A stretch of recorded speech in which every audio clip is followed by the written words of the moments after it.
Good morning everyone, कैसे हैं आप सब। आइए आज हम स्टार्ट करने जा रहे हैं क्लास 10th का चैप्टर 8, है ना। सर आपने चैप्टर 7 क्यों स्किप कर दिया? हाँ, मैंने स्किप इसलिए किया क्योंकि इस सिचुएशन में ये जो कोरोना काल चला हुआ है इसमें गवर्नमेंट ने आपके कुछ चैप्टर्स हटा दिए हैं। उसमें से वो जो कंट्रोल एंड कोऑर्डिनेशन वाला आपका 7th चैप्टर था वो भी हट गया।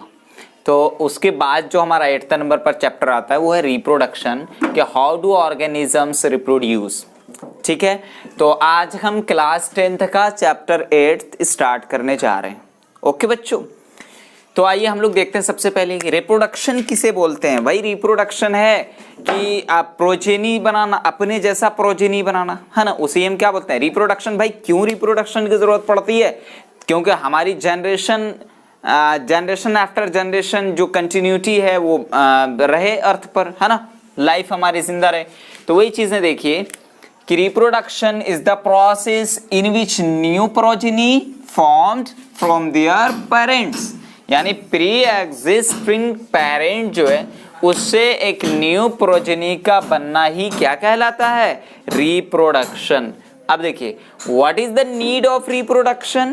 तो रिप्रोडक्शन की नीड क्या है? तो वे देखिए आंसर देखिए, continuity of life generation after generation on the earth. ठीक है, continuity of life generation after generation on the earth.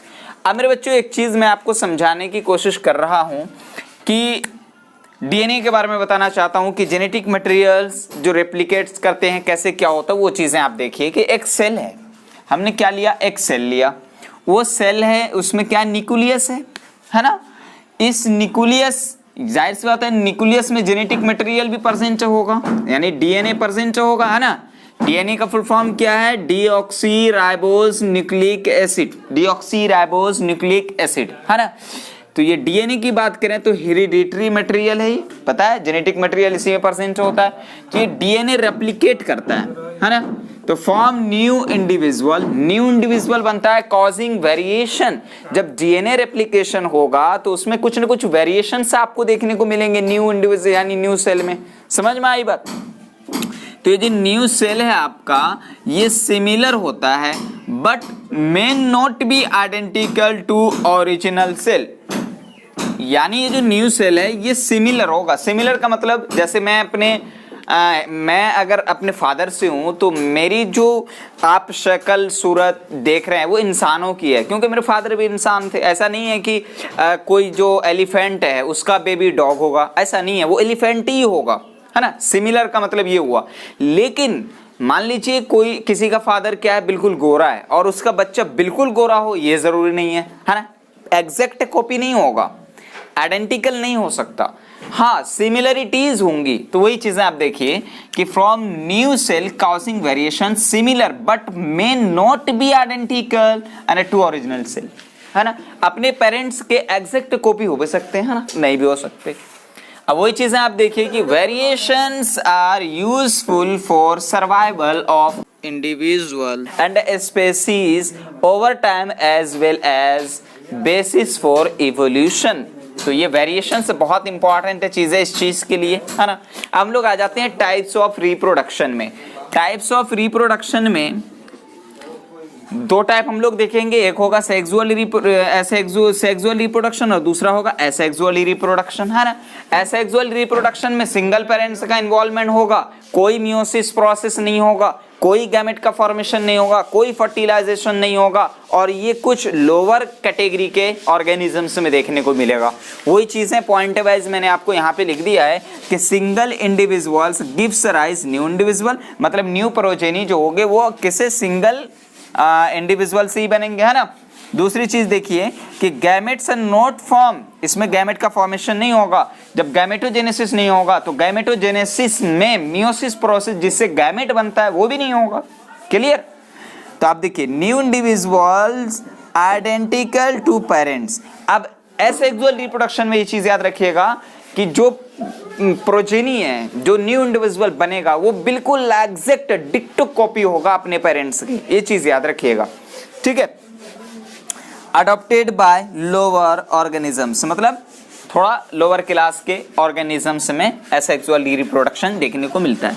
अब आ जाते हैं हम लोग सेक्सुअल रिप्रोडक्शन में। सेक्सुअल रिप्रोडक्शन में होता क्या है कि टू इंडिविजुअल्स, मतलब दो अपोजिट सेक्स के, एक मेल और दूसरा फीमेल, है ना, दो इंडिविजुअल्स अपोजिट मेल और फीमेल आकर के आपस में जुड़ेगा, है ना, दोनों के गैमेट्स आएंगे, तब उसे हम क्या बोलते हैं, सेक्सुअल रिप्रोडक्शन।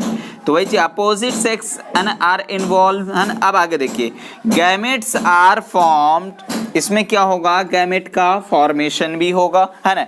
न्यू इंडिविजुअल, ये आइडेंटिकल मैंने गलत लिख दिया यहाँ पे, यहाँ पर क्या होगा, न्यू इंडिविजुअल, न्यू आइडेंटिकल कैसे लिख दिया, new individual is genetically similar but not identical। तो new individual is genetically similar but not identical to parents. याद रखिएगा, मैंने अभी वहां पर भी बोला हुआ है ना, बिल्कुल सिमिलर होगा, मतलब आइडेंटिकल अपने पेरेंट्स के नहीं होगा। तो चीज है जनरेट्स मोर वेरिएशंस, यानी सेक्सुअल रिप्रोडक्शन में क्या होता है, दो अपोजिट गैमेट आया, एक मेल का और दूसरा फीमेल का, है ना। तो जाहिर सी बात है मेल का जेनेटिक मटेरियल अलग है और फीमेल का जेनेटिक मटेरियल अलग है। तो जब दो अपोजिट जेनेटिक मटेरियल आकर के फ्यूज करेगा तो जाहिर सी बात है हमें क्या वेरिएशंस हमें देखने को मिलेंगे। तो वही चीज generates more variations in species, अलग अलग वैरायटी के स्पेसीज हमें देखने को मिल सकते हैं अडेप्टेड बाय हायर ऑर्गेनिजम्स, है ना। अब आ जाते हैं हम लोग किसको, हम लोग थोड़ा सेक्सुअल रिप्रोडक्शन को बाद में पढ़ेंगे और एसेक्सुअल को हम लोग थोड़ा डिटेल में पढ़ लेते हैं। तो एसेक्सुअल यानी मोड ऑफ एसेक्सुअल रिप्रोडक्शन, है ना। मोड ऑफ एसेक्सुअल रिप्रोडक्शन में हम लोग टाइप्स ऑफ एसेक्सुअल रिप्रोडक्शन पढ़ेंगे। तो हमारा पहला टाइप हो जाएगा फिशन। बच्चों याद रहे दो चीज होता है, एक होता है फिशन और दूसरा होता है फ्यूजन। फ्यूजन का मतलब होता है मिलना, फिशन का मतलब होता है टूटना। तो फिशन मतलब टूट के एक इंडिविजुअल कई सारे अपने जैसा इंडिविजुअल बनाएगा। तो फिशन की बात करें तो parental cell divides into two daughter cells, है ना। तो इस टाइप के फिशन के भी दो टाइप हैं, एक तो है बाइनरी फिशन और दूसरा है मल्टीपल फिशन। बाइनरी फिशन में क्या होता है कि टू सेल्स आर फॉर्म्ड, कितने, दो सेल से बनते हैं, जैसे अमीबा में हमें देखने को मिलता है। कैसे, उसको यूं समझिए, अमीबा का कोई स्ट्रक्चर नहीं होता, हम जानते हैं, है ना। ये क्या न्यूक्लियस है। अगेन आप देखिए यहाँ पर, आप देखिए ये डिवाइड होना स्टार्ट हो गया ना, इसका न्यूक्लियस भी यहाँ देखिए डिवाइड होना स्टार्ट हो गया। अगेन आप देखिए, अब आपको कुछ दिख रहा होगा कि अमीबा जो है फुल्ली डिवाइड होने के लिए तैयार हो गया। नेक्स्ट आप देख सकते हैं कि अमीबा दो में डिवाइड हो चुका है। तो क्या पता चला कि एक अमीबा दो में डिवाइड हो गया, हुआ कि नहीं हुआ। तो वही चीज है यहाँ पर, वही चीज मैंने लिखा हुआ है, ठीक है, two cell are formed. Example जरूर याद रखिएगा, अमीबा कैसे हुआ कि भाई अमीबा का सेल थोड़ा सा स्टार्ट हुआ डिवाइड होना, थोड़ा और डिवाइड होना, बाद में फाइनली दो सेल में डिवाइड हो गया। क्लियर है। मल्टीपल फिजन में क्या होगा कि many cells are formed, example plasmodium. इसमें क्या होता है, जैसे कि मैं अगर बात करूं, ये एक प्लाज्मोडियम का स्ट्रक्चर है, इसका न्यूक्लियस आपस में यहाँ पर बहुत सारा डिवाइड किया, डिवाइड होने के बाद डिवाइड किया, है ना, डिवाइड होने के बाद सब अपना अपना साइटोप्लाज्म लिया, सब अपना अपना साइटोप्लाज्म ले लिया, सब अपना अपना साइटोप्लाज्म ले लिया।